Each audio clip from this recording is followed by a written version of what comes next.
sujeto. Entonces, identificar factores de riesgo para disminuir movilidad y mortalidad materno-fetal. Prevención primaria, secundaria y terciaria.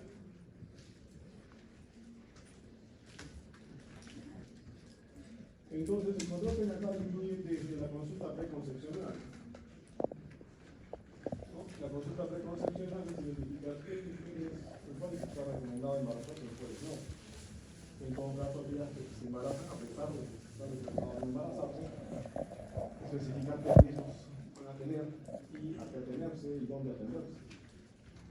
Y a las que ya están embarazadas, agarrar y ofrecerles toda la infraestructura para poder atender de manera segura ese nacimiento y ese embarazo. Entonces, bajo este concepto de control de riesgos, aparece la palabra de embarazo de bajo riesgo y de alto riesgo. Entonces, ¿por qué riesgo? Un riesgo de que madre y feto enferman o mueran. Entonces, los embarazos de bajo riesgo son aquellos en los cuales no se ha identificado ningún factor de riesgo. Y básicamente eso es lo que apunta a la clase que vamos a hacer hoy día. Los objetivos, ¿no?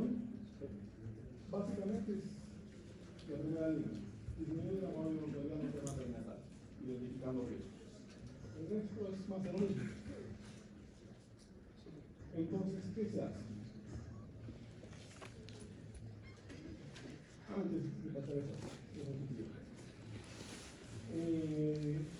el ente rector de salud en nuestro país es el MINSA. El MINSA dictamina qué es lo que se debe hacer para cada patología, para cada condición de salud. Por ejemplo, la del embarazo, MINSA es el ente rector y da las normas.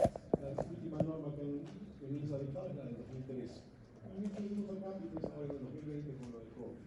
Pero básicamente es la misma.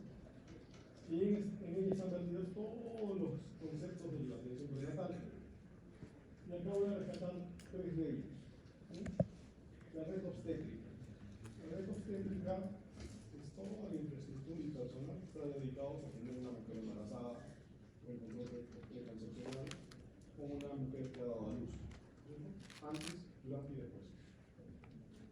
Y incluyen desde los establecimientos más básicos, como las postas lejanas, donde solamente hay un técnico de salud, hasta los institutos como el materno perinatal, que es donde se determinan las normas perfectamente y donde se estudian las patologías, se hacen ensayos y estudios de investigación. Entonces, los embarazos de bajo riesgo generalmente se atenderán en los centros de menor infraestructura, donde el personal de la infraestructura tiene capacitación y solvencia para resolver embarazos de bajo riesgo. Al respecto, diferente literatura: Williams, la Academia Americana, la Academia Británica, la Academia Española y la Academia Latinoamericana indican de que de más o menos el 100% de los embarazos que continúan hasta el segundo trimestre, y 10% de ellos va a terminar siendo embarazo de alto riesgo. ¿No? Entonces, toda la red obstétrica de la que estamos hablando es una telaraña, ¿no? La red obstétrica, que se dedica a capturar ese 10% de embarazos que se van a identificar. Y el centro de esa red obstétrica, obviamente, pues son los lugares de mayor complejidad para atender embarazos complicados. Por ejemplo, acá en Arequipa, los lugares que compilan todos la red obstétrica en MINSA sería el Hospital Rodrigo Delgado, el Hospital Goyeneche. En salud sería el Hospital Central y el Hospital de Navarra.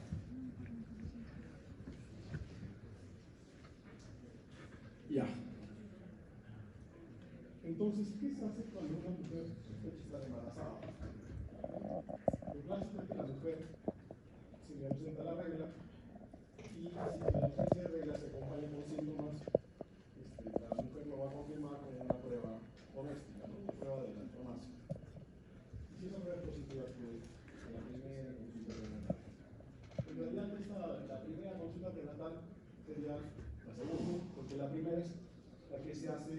ante la sospecha. Entonces, si la mujer está con retraso menstrual y entonces el embarazo positivo, se confirma el embarazo con una ecografía.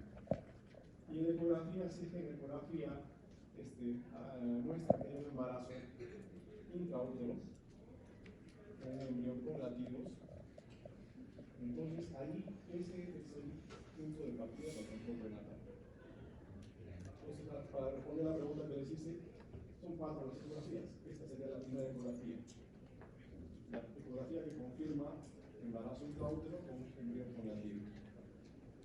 Y básicamente nos sirve para ver que es un embarazo que está empezando normal y que es viable. Entonces, después de esa primera consulta, donde ya se identificó el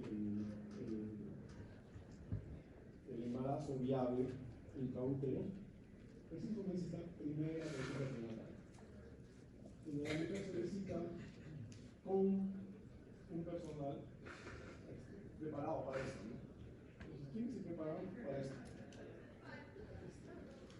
En primer lugar, serían las obstetrices. Sus 5 años de preparación nos dedican a esto. En segundo lugar, ustedes. Sus 7 años de preparación nos facultan para hacer esto. En tercer lugar, un ginecobstetra, ¿no? Entonces, este primer control prenatal explora una conversación con la paciente que se le extrae datos de la anamnesis. Y la anamnesis lo que busca es obtener datos para identificar factores de riesgo antiguos. Se centra tanto en los antecedentes patológicos crónicos como en los antecedentes clínicos propiamente, ¿no? Es decir, los partos anteriores, complicaciones durante los partos. En un momento vamos a detallar más. Después está la exploración física general. No es antropometría, es un examen obstétrico normal, pero sí es ginecológico. En esta etapa, una vez que ya se identificó el embarazo viable, se aprovecha para hacer el examen ginecológico, y en este examen ginecológico incluye la toma del Papa Nicolau. Exploración complementaria es que la paciente lo requiere. Identificador, lo que estábamos poniendo, identificación de riesgo, factores de riesgo general. Y asesoramiento médico de información sobre, o sea, la mujer está embarazada. Imagínense que es el primer embarazo, no sabe qué va a hacer. ¿Qué tiene que comer? ¿Cómo hacer? ¿Cuáles son las medidas en cuanto a actividad física, laboral y sexual, ¿no? Hasta qué punto pueden seguir desenvolviéndose igual que antes de estar embarazadas. El riesgo de consumo, alcohol, tabaco, drogas y fármacos se debe explorar en esta primera consulta. Se le va informando de qué va a pasar una vez el parto ocurra, debe empezar su lactancia materna. Entonces, eso es lo que recomendamos acá, ¿no? En Perú. Y lo que les estaba preguntando, ¿qué cosas son los signos y síntomas? Signos y síntomas del agua. Y por último, esta gráfica que había puesto acá, todas las sociedades de ginecobstetricia de todo el mundo identificar la violencia basada en género, es decir, los atentados contra la mujer. Más o menos el 10% de todos los embarazos cruzan con violencia basada en género, maltrato a la mujer, físico, verbal, psicológico. Bueno, entonces, es lo que acabamos de decir, el factor de riesgo, características psicosociales, médicas, técnicas de otra índole, que puede influir en la gestación para que ésta se complique. Una vez de que se haya hecho la primera consulta prenatal, el resultado de esto es que se le entrega un carnet de control prenatal a la gestante, y ahí se le indica cuál va a ser la calendarización de las consultas que va a tener. En nuestro país se recomienda tener consultas mensualmente hasta las 28 semanas, entre las 28 y las 36, cada 15 días, y de las 36 en adelante semanalmente. Igualito que en Williams. Pero esto nos arroja alrededor de entre 12 a 15 controles. Si es que se ponen a hacer pluma por esto. Ah, ya. Bueno, entonces se les da el carnet de control prenatal, se les da la calendarización de sus controles, se les da las órdenes para los primeros exámenes prenatales, los exámenes de laboratorio prenatales, y se les da las órdenes para la segunda ecografía que es importante durante el control prenatal, que es la ecografía genética. Entonces, una vez que ya está hecho esto, se discute con la paciente qué expectativas tiene del embarazo. Y normalmente pues la mujer en esta etapa no tiene muy claras las expectativas del embarazo, solamente quiere que vaya todo bien. Entonces ahí se les abre la conversación para lo que se llama el plan de parto. Lo cual significa decirle a la paciente que al momento que ella, durante los controles prenatales, quién la va a acompañar, desde dónde está viniendo, que si que tiene alguna emergencia, dónde tiene que ir, y en el momento que esté en el momento del trabajo de parto, cuando yo tenga que finalizar la gestación, dónde va a ir, dónde tiene que ir, con quién tiene que ir, qué cosas tiene que llevar. Esto aplica mucho sobre todo para la zona rural, donde la gente está acostumbrada a dar a luz en su casa. Entonces, como ya habíamos comentado antes, con el grupo de práctica, en nuestro país, las mujeres, la principal causa de muerte materna era la hemorragia postparto. Entonces, la hemorragia postparto, si es que no se atiende, pues la mujer se muere. Y generalmente estas mujeres que se morían en su casa, desangradas, porque querían dar su parto en su casa. Y por los miedos que tenían, pues, atenderse en un hospital o una persona extraña a ella. Entonces, en este famoso plan de parto, la consigna del Ministerio de Salud es evitar que la mujer tenga su parto en casa. La consigna es que tenga un parto hospitalario, intrahospitalario, dentro de la infraestructura y lógica de una red, ¿no? Ya sea de MINSA o de salud. Y una vez que la paciente se le entrega el carnet de control prenatal, hay un documento adjunto que es igualito al carnet de control prenatal, pero más extenso en tamaño y en información, que es el libro de gestantes. Entonces, en base a ese libro de gestantes se identifica cuántas gestantes hay, están entrando al control prenatal en el primer trimestre, y conforme siguen su control prenatal, se sigue llevando el control de cuántas han quedado al segundo trimestre. Acuérdense que durante el primer trimestre ocurren un montón de pérdidas, ¿no? Los abortos espontáneos, los inducidos, se cuentan entre estos. Entonces, no todas las gestantes van a llegar, las que inician van a llegar al segundo trimestre, y tampoco no todas las del segundo van a llegar al tercer trimestre. Y este libro de gestantes se utiliza para elaborar lo que le llaman el radar de gestantes. Tiene su metodología para la confección de esto, ¿no? Generalmente se aplica para establecimientos básicos de primer nivel, donde se identifican, ¿no? El centro de salud está al centro de este radar y alrededor están en un mapa de esa zona donde vive cada gestante. Con un color se le distingue, ¿no? Que es el primer, segundo, tercer trimestre, y si es una gestante de alto o bajo riesgo. Entonces eso ayuda gráficamente, de manera visual y rápida, a ver qué es lo que se viene durante la semana entrante. Y ayuda a identificar cuántos partos se van a venir o qué gestantes necesitan un control más estricto. Bien, este es un resumen de lo que se hace durante los controles prenatales.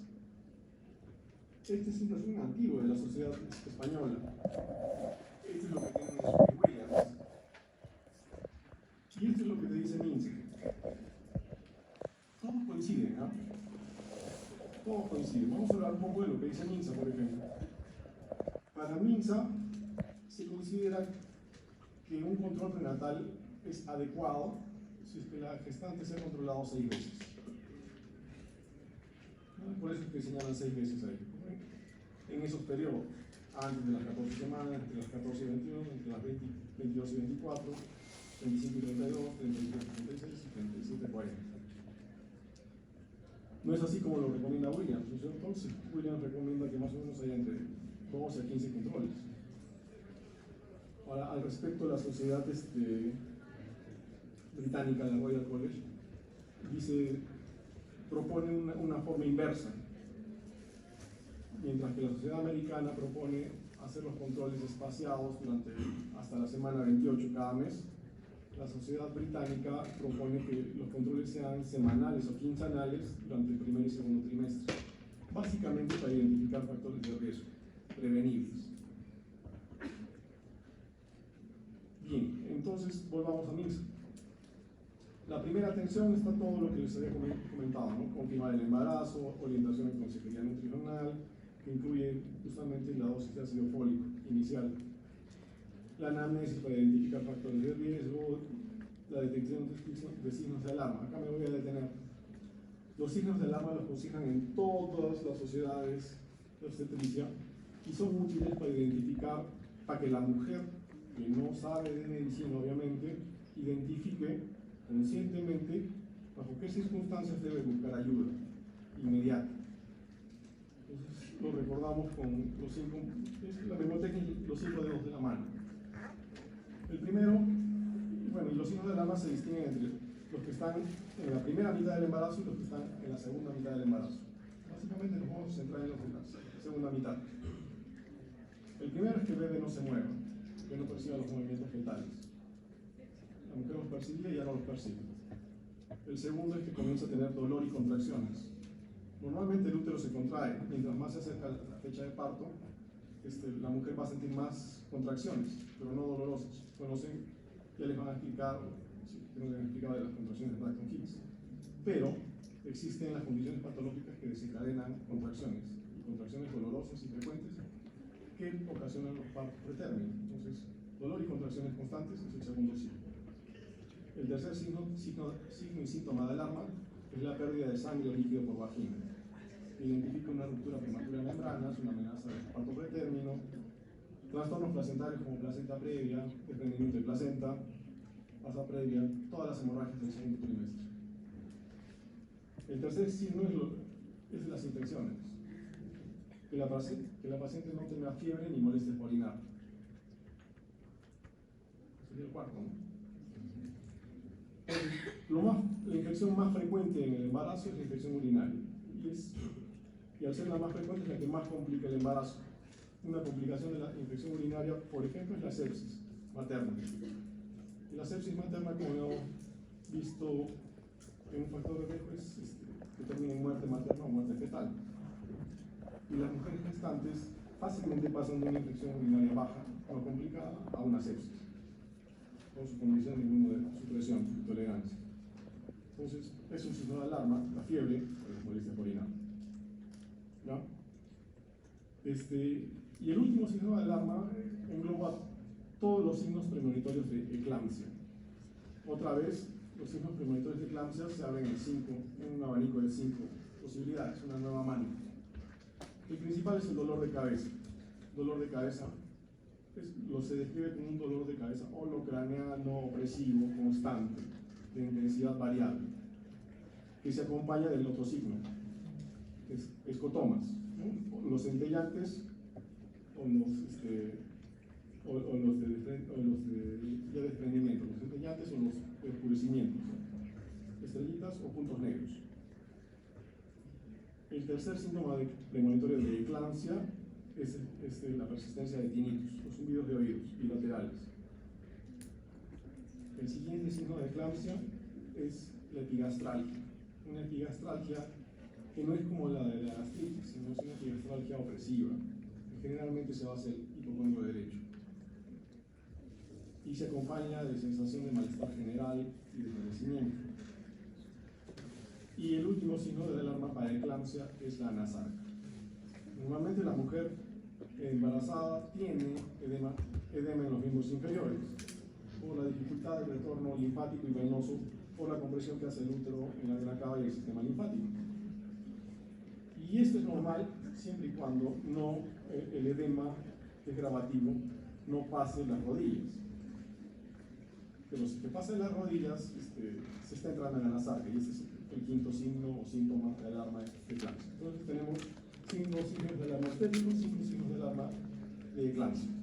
Estos están consignados en todas las sociedades de obstetricia como predictores de una complicación en el embarazo. Y también se utilizan como control de calidad de un control prenatal. Si es que una persona que hace control prenatal no consigue estos signos, no está haciendo un buen control prenatal. Bien, entonces, detección de signos de alarma. La antropometría, peso y talla, determinación de presión arterial, pulso, temperatura, el examen ginecológico, evaluación de la pelvis, estimación de la edad gestacional, diagnóstico del número de fetos, altura uterina, ocultar latidos. Fíjense, en cada una de las etapas indica dónde es que se debe hacer y en qué etapa no. Por ejemplo, los latidos fetales no los vas a ocultar sino hasta la semana 16 a 18. Y de hecho en la norma dice que recién los jueves deberías ocultarlos a partir de la semana 28. Aunque en realidad se puede desde la semana 16. Bien, evaluación clínica del volumen del líquido amniótico con ecografías, diagnóstico de presentación, situación fetal, que es al tercer trimestre, previos al parto, el grupo sanguíneo, el factor RH, que es al inicio del embarazo, la hemoglobina hematocrito,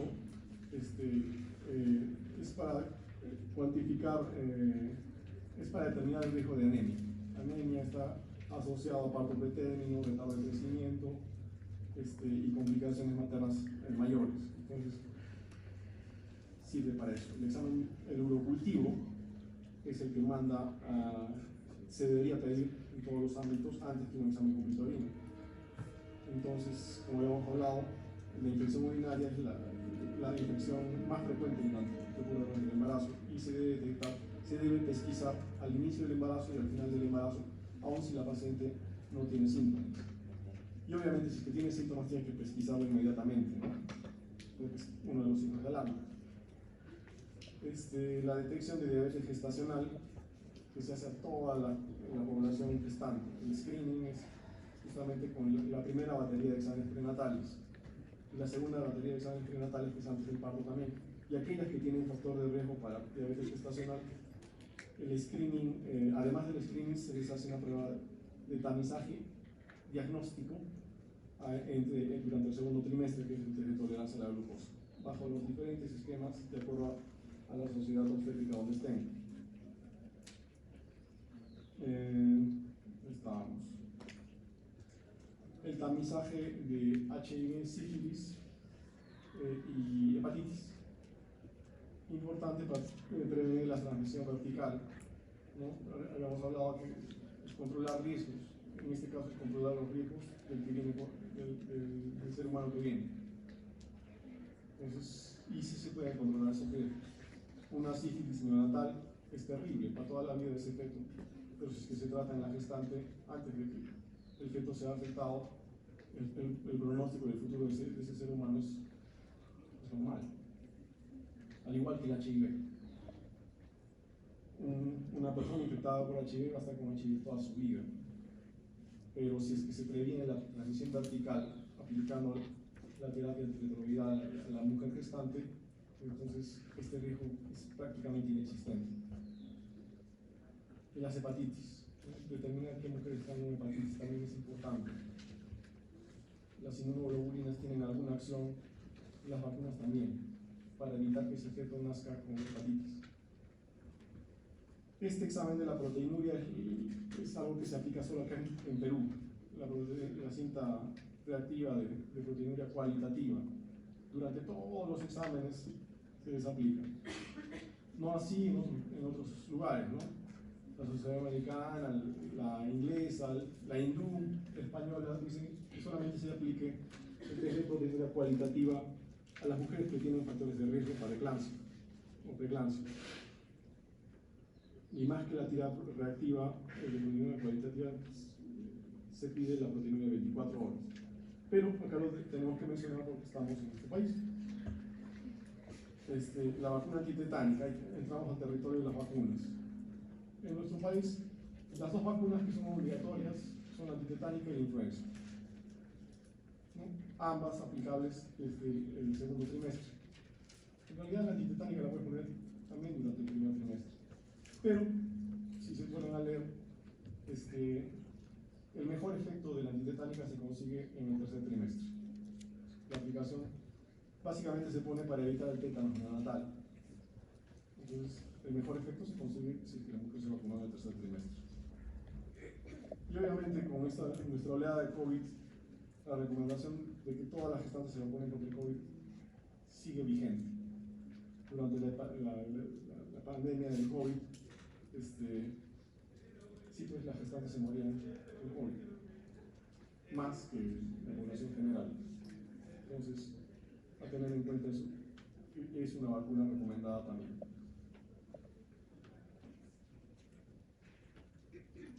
La toma del Papa Nicolau se recomienda, ¿por qué? Porque en nuestro país está es el cáncer que más mata a la mujer peruana, es el cáncer de cervix, y compite con el cáncer de mama. Y cuando la mujer está embarazada, el endocervix se abre y facilita la toma de la muestra a zonas que antes eran inaccesibles. Entonces, ese Papa Nicolau tiene mejor calidad que el de una mujer que no está embarazada. Y no está contraindicada su toma durante el primer trimestre. Produce sí sangrados si la mujer está con cervicitis y vale la pena examinarlo para detectar esas cervicitis. Muchas mujeres se asustan con esto. Algunas incluso se niegan a hacerse un Papa Nicolau. Pero la toma está recomendada. La derivación al odontólogo por lo menos debe verla una vez durante el embarazo, aún si es que no tiene síntomas odontológicos. ¿Por qué? La intervención del odontólogo en curar focos infecciosos odontológicos ayuda a prevenir parto pretérmino. Justamente quien lo determinó fue un peruano, ¿no? El doctor Luther. Pues, gracias a él, la intervención de los odontólogos se difundió a nivel mundial. Y gracias a él, el parto pretérmino disminuyó un poquito. La evaluación ecográfica, ahí está.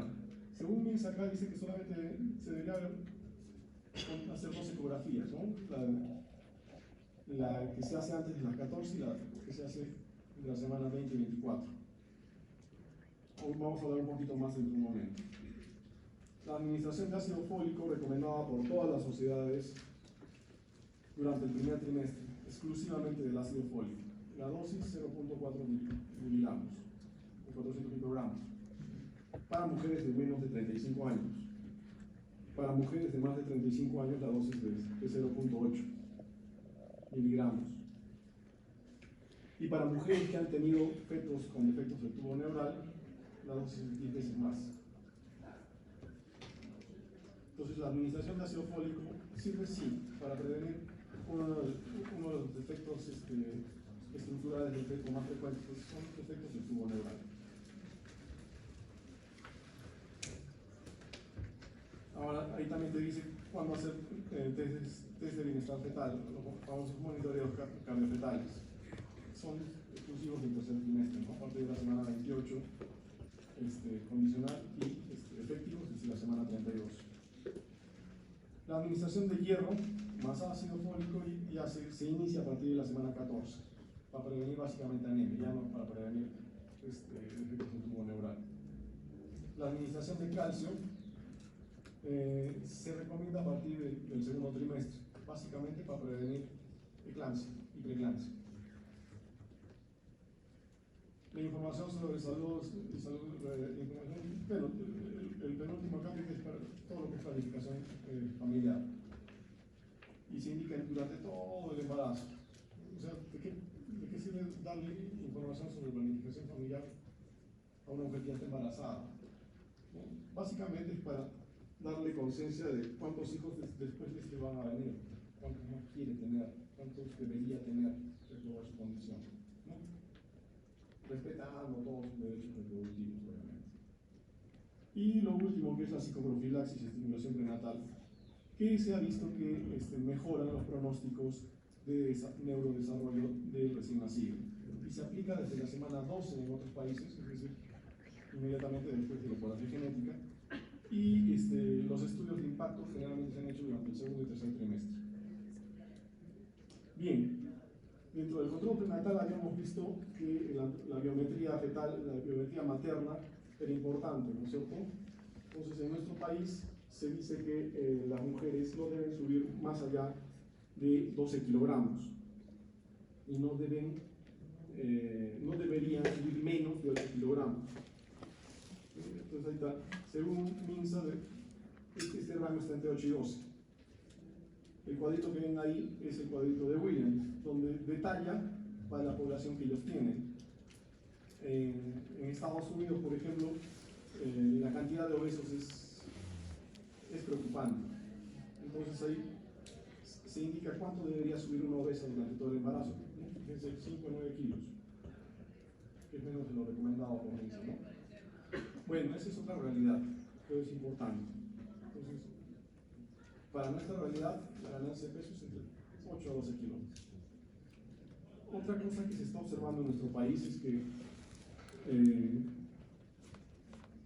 la cantidad de población urbana es mayor a la cantidad de la población rural, y esto trae como consecuencia que la cantidad de mujeres embarazadas que terminan con sobrepeso u obesidad es mayor que antes.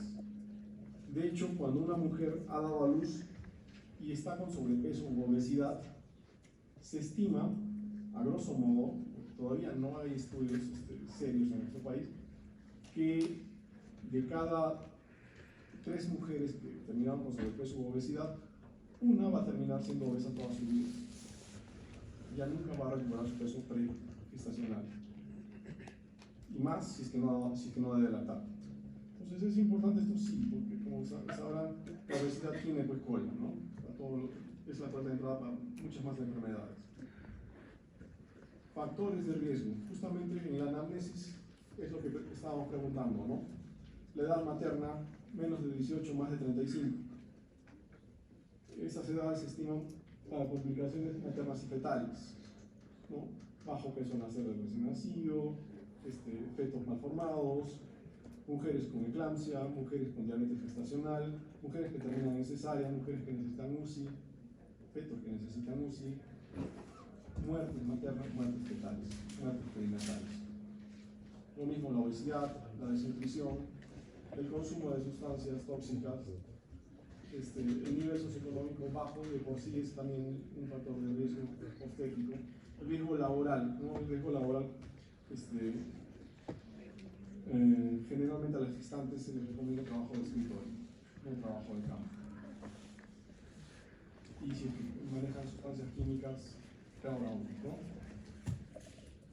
Los antecedentes reproductivos acá básicamente están en buscar si es que la mujer es portadora de los casos de aborto recurrente, con las infecciones que están alrededor de esto, ¿no? Porque si es que ha tenido un bebé con malformación, o si es que alguno de sus partos ha tenido alguna complicación severa, el antecedente de la cirugía uterina, ¿no? Este es cada vez más frecuente. La Organización Mundial de la Salud dice que de todas las mujeres que se embarazan, solo el 20% debería tener su parto por cesárea. Sin embargo, a nivel mundial, esto no es así. El índice de cesáreas urbano dentro de la ciudad es más o menos actualmente va del 40 al 50%. ¿No? Es alto y preocupante. Y bueno, lo que les estaba comentando, ¿no? Incompetencia cervical, malformación uterina, que son diagnósticos con los que la mujer trae y que tienen que ser controlados. Antecedentes médicos de enfermedades con los cuales la mujer no debe embarazarse, por ejemplo, las epilepsias o las enfermedades psiquiátricas. Ahí tienen toda una gama de enfermedades con las que la mujer no se recomienda que se embarace, y si se embarazan, tienen que estar bajo control estricto, ¿no? Y durante el embarazo actual, todas las complicaciones que vienen a ser detectadas durante los controles prenatales. A la cabeza están los trastornos hipertensivos, siguen los trastornos endocrinos, ¿no? La diabetes gestacional, los trastornos infecciosos, las complicaciones hemorrágicas y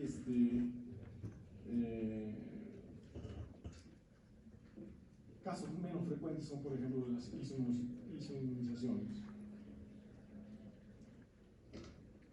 Bien, acá están algunos de los procedimientos, cosas que se hacen durante el embarazo y el grado de recomendación de hacerlas o no. Esto ya es más o menos antiguo, más o menos hace unos 10 años, y por eso es que se sigue tomando en cuenta. La toma del Papa Nicolau a nivel mundial está recomendada durante el primer trimestre si un nivel de recomendación tipo A, ¿no? El hemograma y los exámenes básicos prenatales también.